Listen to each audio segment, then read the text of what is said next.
Reka nongere ngo ikaze wowe wamaze gukanda subscribe kuri Bridge Sports, nizere ko mumeze neza cyane. Iyi ni Bridge Sports nk'ibisanzwe twageza amakuru y'imikino aba agenda avugwa hirya no hino, cyane cyane amakuru agezweho amwe azwi nka breaking news, haba mu Rwanda, muri Afrika ndetse no ku mugabane w'Iburayi.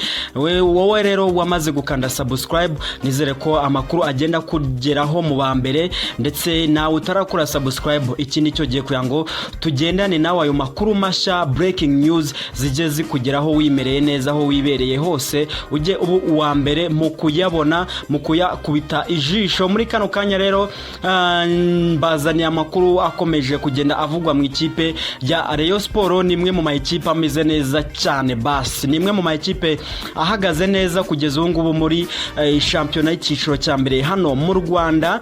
Reka rero tubabwire ko muri ikipe breaking news na makuru agiye hanze mu minota mike rwose, mu kanya mu masaha y'isa 5 zishiri saa 6 nibwo ikipe ya Rayon Sport yicaranye mu biro byayo rwose no musore w'ibigango, umwe mu basore bameze neza cyane, ubona ko tayening ya Romelu Lukaku. Uyu musore bamwita Agogo Camara, umwe mu basore waje mu Rwanda turutse mu gihugu cya Guinea Conakry. Mu minsi ishize nibwo iyi nkuru yagiye isakara hirya no hino, ndetse abantu mwagiye mubona amafoto. Ikipe ya Rayon Sport yagiye kumwakira hariya ku kibuga mpuzamahanga cya Kigali i Kanombe ku isaha y'isa 8 z'ijoro nibwo bagiye kwakira uyu muvandimwe. Yaraje gukora test ngo barebe ese imikinire y'uyu mugabo ihagaze gute, physique, football skills bihagaze gute muri rusange, se azatanga umusaruro ki mu busatirizi bw'iyi kipe, ese azana ubuhe bwenge abandi bakinyi basanzwe mu ikipe ya Rayon Sport bashobora kumwigiraho. Ibyo byose nyuma yo kubireba hasohotse amakuru y'ibihuha, mwagiye munabyumva, avuga ko ikipe ya Rayon Sport yasanze uno musore Agogo Camara rwose na bihambaye kuri baro afite, na mupira w'amaguru mwinshi azi cyane. Bivuga ko nyine bashakaga kumusimbuza witwa Musa Isoni, bakati uyu nguyu arutwa na Musa Isoni. Rayon Sport ntabwo twigeze twumva mu itangazamakuru iza ngo ibitangaze cyangwa se ibishire ku mbuga nkoranyambaga zayo. Birumvikana breaking news cyangwa se rumors ziba zifite aho zaturutse, byagiye bivugwa kenshi mu itangazamakuru, ariko Rayon Sport nyiri ubwite nibagira icyo babivugaho. Babisanga bigize ubwiru. Ariko rero uyu musore Agogo Camara, Rayon Sport yo iravuga ko uyu musore rwose yamushimye, ati gihagarara afite, football skills ze nyeya zihagije ariko nziza, ariko afite utumanieri duke twiza, ati ndetse ni nabyo ikipe ya Rayon Sport muri uno mwaka twifuza. Ati rero twahisemo kumusinyisha, akaba rero uyu mugabo bidasubirwaho yamaze gusinyira ikipe ya Rayon Sport amasezerano y'amezi 6 akinira ikipe ya Rayon Sport. Ntabwo arahita akinira Rayon Sport muri no fazare, dore ko igiye no kurangira, ahubwo nagihindutse aratangira n'ikipe ya Rayon Sport muri faze retour. Rero Agogo Camara amezi 6, inkuru itunguye abantu benshi, kuko byari byaramaze kuba kimomo ko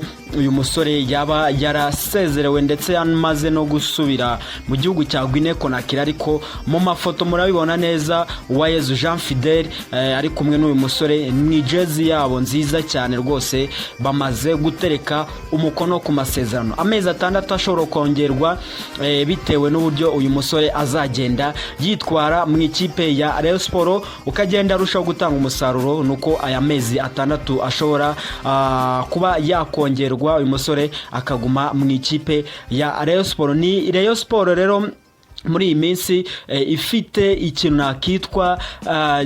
nakita ko ari ubujyanama bw'indani, cyangwa se ifite abandi bantu b'abanyabwenge bakire bari hirya no hino bari kuyinjizamo investment, bari kuyimenamo agafaranga, bavuga bati dushaka kubona ikipe yacu twihebeye imeze neza. Ati uyu mwaka biragaragara ko iki gikombe twagitwara. Ati rero byaba byiza aba basore bacu bagiye batandukanye mwabakomeraho icyo abo mubona nyine batitwara neza icyo staff technique cyangwa se body ya equipe muri sanzi bibereyeho no kuganiza abakinnyi bitagenda neza bakabimenyeshwa hanyuma nabo bagashiramo akabaraga ibintu bikagenda neza cyane. Baravuga ko rero ari bo bashobora kuba bana ganirije Jean Fidel ndetse n'abandi bayobozi batandukanye mu ikipe ya Rayon Sport, uyu musore bakamwongera n'amasezerano ndetse ni nabo banatumye witwa Youssef Rab wari uri kuri liste y'abagomba gusohoka mu ikipe ya Rayon Sport yongera kugerwa icyizere,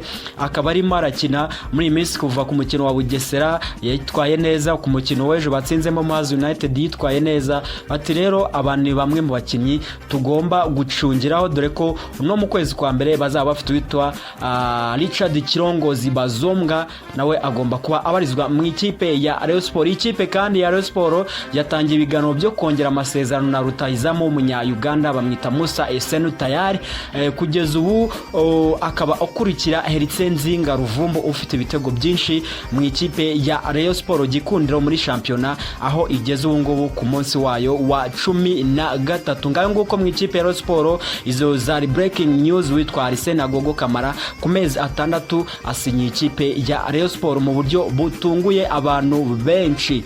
Nitwa Kendrick Lwaziri, ni Bridge Sports, mukomeze kanda subscribe, like ndetse na share, mukomeze kugira ibihe byiza. Ciao ciao.